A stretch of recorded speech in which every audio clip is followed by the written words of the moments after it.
بسم اللہ الرحمن الرحیم۔ آج میں شب برات کے حوالے سے تمام مسلمان بھائیوں اور بہنوں سے ملتمس ہوں۔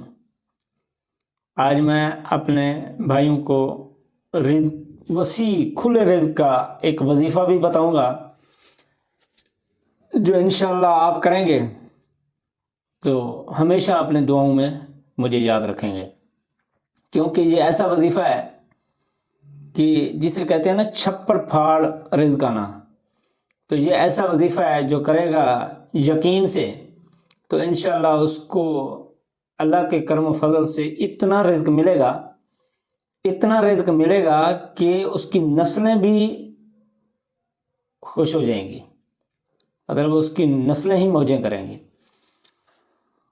تو سب سے پہلے شب برات کے حوالے سے میں کچھ بتاؤں گا آپ کو۔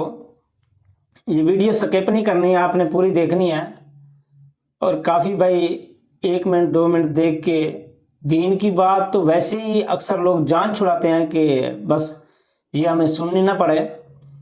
تو میرے مسلمان بھائیوں، مسلمان کو اللہ اور اس کے رسول کے فرمان سے ہی سکون ملتا ہے، نہ کہ ناچ گانے سے۔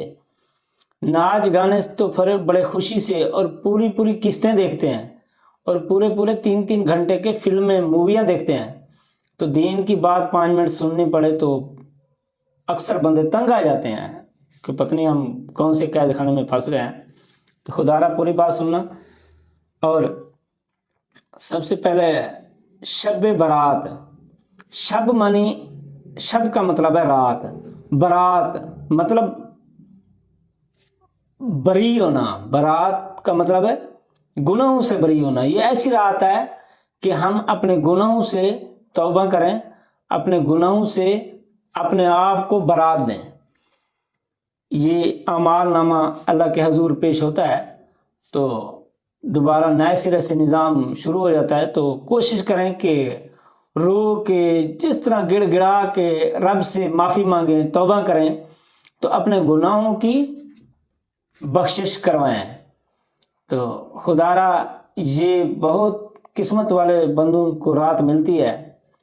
تو اس رات کو ناچ گانا پٹاخہ ایسے کاموں میں نہ لگایا کریں، خدا را یہ لازمی اپنی آخرت سنوارا کریں۔ اس رات میں جو ناراض ہیں ان کو بھی منایا کریں اور اپنے آپ کو گناہوں سے پاک صاف کیا کریں۔ تو اس رات میں کوشش کریں صلاۃ و تسبیح بھی ادا کریں، اور صلاۃ و تسبیح کے ساتھ ساتھ اپنے گناہوں کی بھی توبہ کریں۔ رب کے حضور کسی اندھیری جگہ میں بیٹھ کر لائٹیں بند کر کے اللہ کے حضور رویا کریں۔ اللہ اور اس کے رسول کو راضی کرنا ہے اس رات میں۔ تو اللہ تعالی ہمیں توفیق عطا فرمائے کہ ہم اللہ کو راضی کریں۔ تو دوسرا جو وظیفہ ہے، وظیفہ یہ ہے کہ یہ کرنا لازمی ہے آپ نے، اور اس کا رزلٹ آپ کو کچھ دنوں میں ملے گا، تو آپ انشاءاللہ خوشحال ہو جائیں گے۔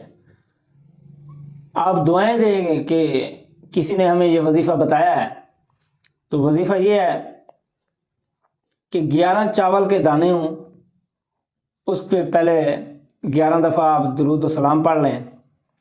اس کے بعد آپ نے سورۃ فتح کی آخری 3 آیتیں جو محمد رسول اللہ سے شروع ہوتی ہیں، میں ان کی پک بھی آخر پہ دے دوں گا۔ تو آپ نے 11 مرتبہ ایک چاول کے دانے پہ وہ پڑھنی ہے، اور 11 مرتبہ سورۃ اخلاص قل هو اللہ احد، یہ 11 مرتبہ پڑھ کے ایک چاول پہ دم کرنی ہے۔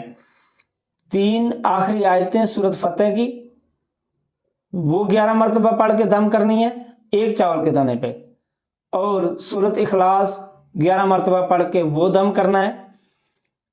اسی طریقے سے 11 چاولوں کو الگ الگ سے دم کرنا ہے، اور 11 دانوں کو آپ اپنے جو بھی جگہ ہو، اپنی تجوری میں، اپنے جیب پاکٹ بٹوئے میں، اپنے دکان ہے اس کے گلے میں، جہاں بھی رکھیں گے انشاءاللہ اتنی برکتیں آئیں گی، اتنی برکتیں آئیں گی۔ آپ کی سوچ 1000 کی ہوگی تو 10,000 ہو جائیں گے انشاءاللہ۔ اللہ کے کرم و فضل سے برکتیں ہی برکتیں ہو جائیں گی۔ تو یہ لازمی کرنا ہے، اور انشاءاللہ جو آپ نے جائز مقاصد، گھر بنانا ہے، کوئی کاروبار کرنا ہے، کوئی دین کے راستے میں لگانے ہیں، تو انشاءاللہ اس پہ لازمی پھر خرچ کرنا۔ اللہ تعالیٰ آپ کو دگنا چگنا رزق عطا فرمائے گا۔ صلی اللہ علیہ حبیبہ سیدنا محمد صلی اللہ علیہ وآلہ وسلم۔ السلام علیکم۔